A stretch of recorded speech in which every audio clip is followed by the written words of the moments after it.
I bought a vintage computer I'd never even heard of, but somehow 40 years later it's still cheap, and that has immediately made me curious.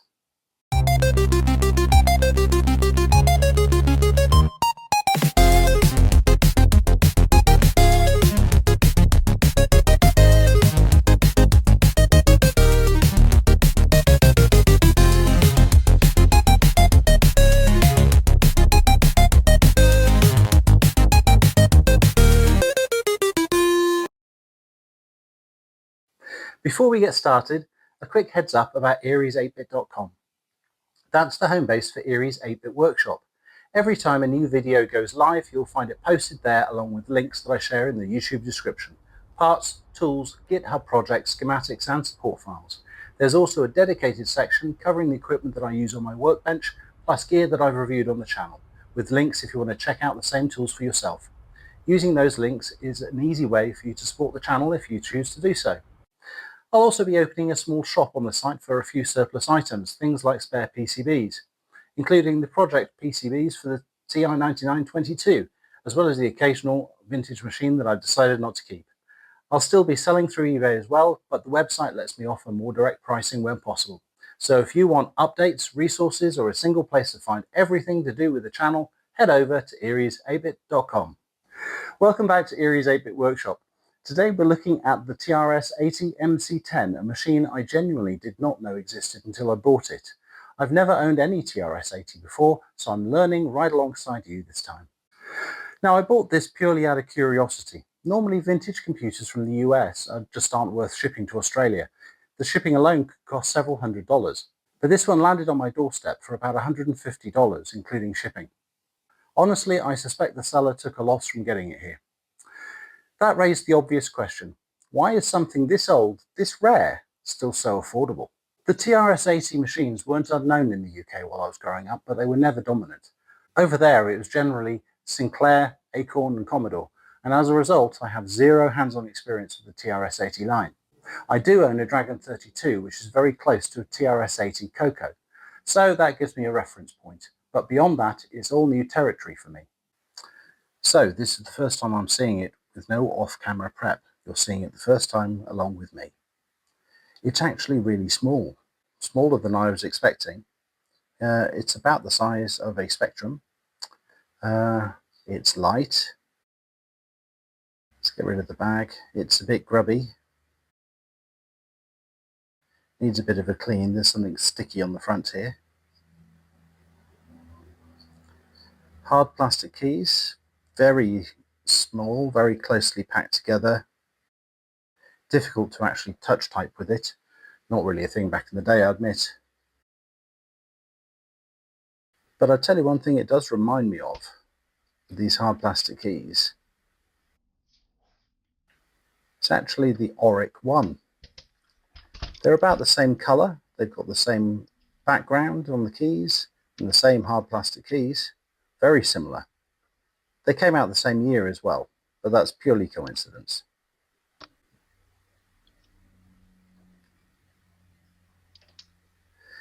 So on the bottom we have a channel select, channel 3 and 4. We have a power switch on the side. On the back we have the AC adapter, a port marked 2 TV, a reset switch, serial I/O and a cassette, and a blanking plate. And then there's nothing on this side. It's obviously had some stickers on the bottom at some point. There's paper residue here. We'll probably need to clean that a bit. And the feet are very fragile. They've perished a bit. This is serial 533165. We've got a first indication about what power we need to provide. It needs an AC supplies, 60 Hz, 8 watts, 1.5 amps. Not sure what sort of power supply we've got that might fit that at the moment.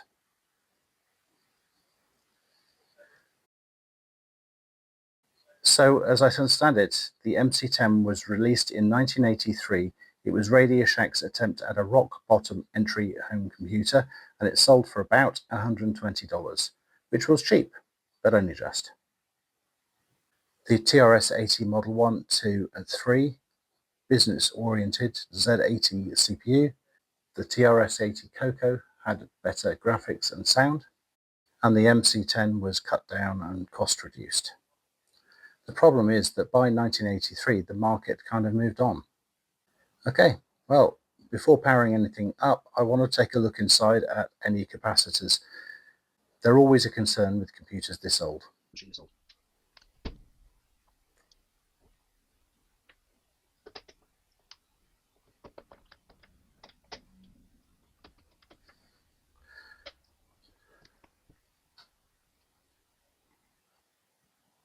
Okay, the warranty is about to get voided.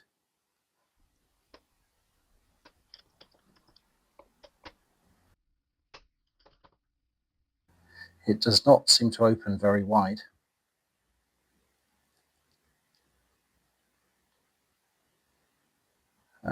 There are two ribbon cables attached from the system board to the keyboard. Looks like there's little clamps.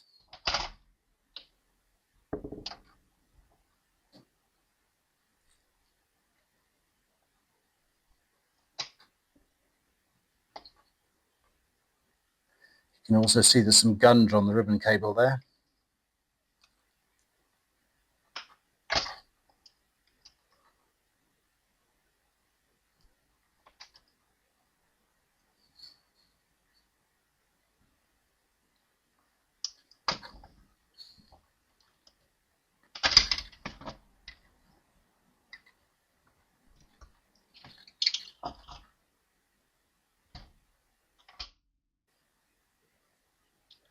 Well, it looks like we've had a bit of a leak in here.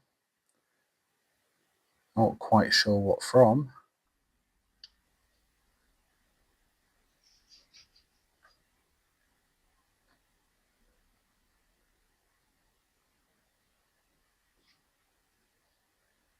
It's over the ribbon cable, a bit crusty. I wonder if it's from what I noticed on the front there. Maybe there was a spill on the keyboard.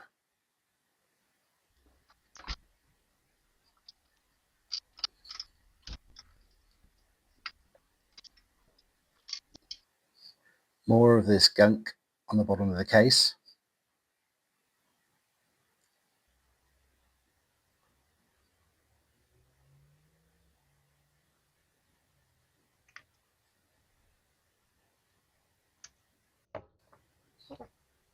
Little squeeze rivets holding the shielding in place.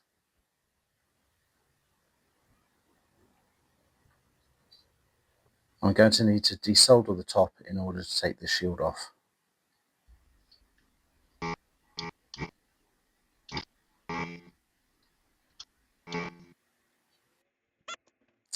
The heat shielding is sucking the heat out of my soldering gun.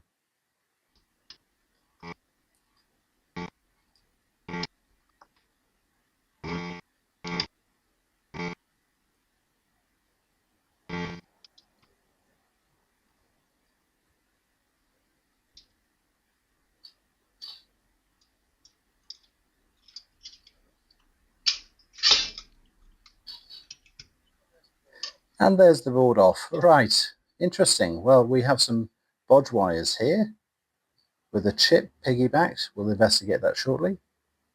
We'll continue trying to get the back off. Is this piggybacking of chips on the MC-10 there from the factory?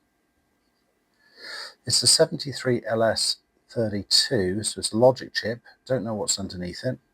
Most of the pins have been snipped off and some of them have been bodged into place.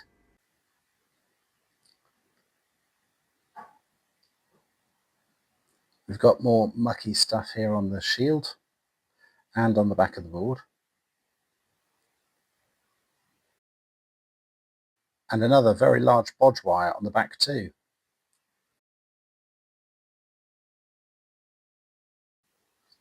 Okay, let's give it a bit of a clean and get rid of all this muck.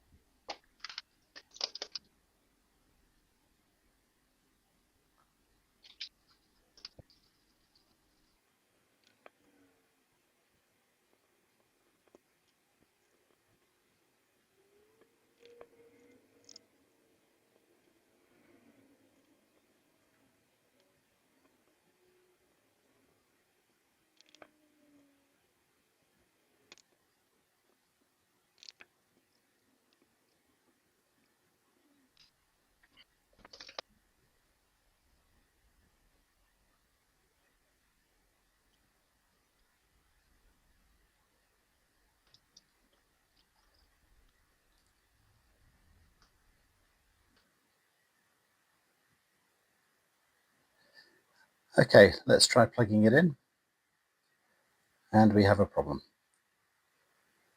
The power adapter is not a standard size, so that's no good. That's going to cause a bit of a problem when it comes to replacing the power supply. So I think what we're going to do is actually remove this and fit a standard 2.1mm socket. So here's the new socket. It should just drop into place once this one is out.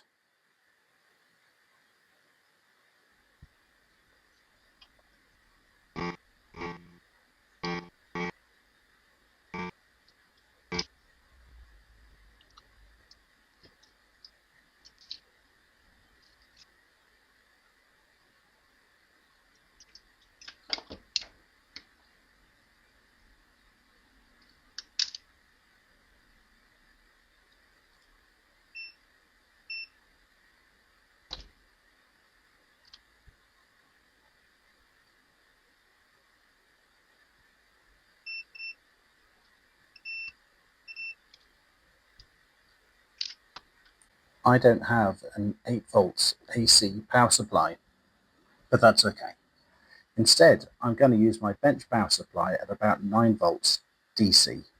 I can get away with this because after it goes into the board, it goes through a diode rectifier, which converts the AC to DC.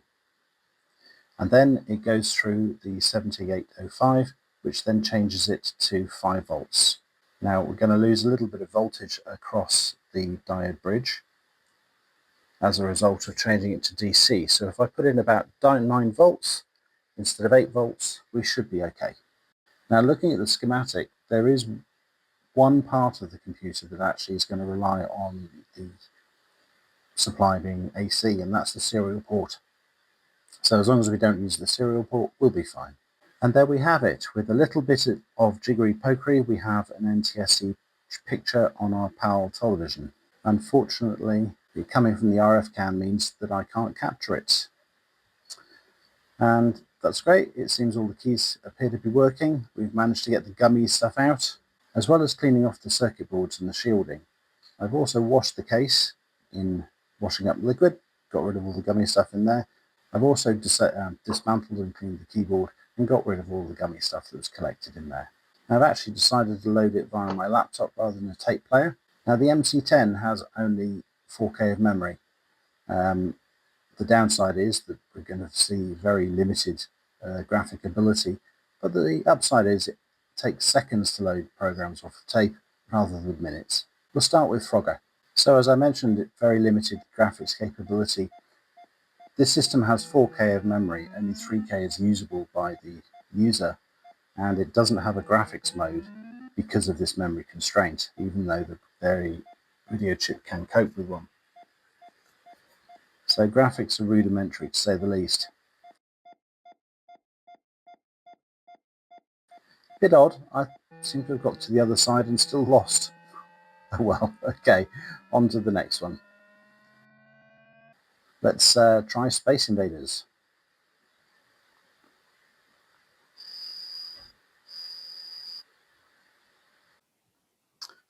This one doesn't have any sound. It's quite fast, but we can see that our graphics are limited to blocks. One of the shortfalls of the MC-10 was its rather limited software library. So the MC-10 wasn't really designed to succeed on its own. It became far more important as the basis for the Matra-Hachette Alice, sold primarily in France. The Alice is essentially a licensed reworked MC-10 with a snazzy red case, same DNA, same basic lineage. France had a strong push for low-cost educational computers in the early 80s, and suddenly a cheap, simple machine like this made sense in the right context. Ironically, the Alice was actually the better version of this computer, had more software, better localization, and clear market positioning, and seen as a learning tool and not a crippled home computer, and the MC-10 never really got that ecosystem. The MC-10 never really did very well outside of France. For just a little bit more money, you could get a VIC-20, a Spectrum, or a Coco, or even an Auric. It came out the same year.